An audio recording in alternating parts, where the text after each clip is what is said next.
रक्षाबंधनपासून ना मला एक सवय लागली आता ती चांगली एक वाईट हे मला स्वतःला सुद्धा कळत नाही. जसं रक्षाबंधन झालं ना तसं मला रात्रीची काम करायची खूप जास्त सवय लागली आणि मुख्य म्हणजे ते मला आवडते सुद्धा.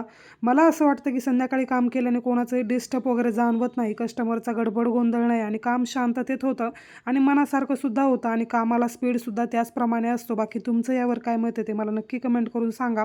आणि तसं तर जागण्याचं कारण आज विशेष होतं, कारण की आज वैष्णवी ताईचे आणि त्यांच्या मम्मीचे 2 ब्लाऊज होते.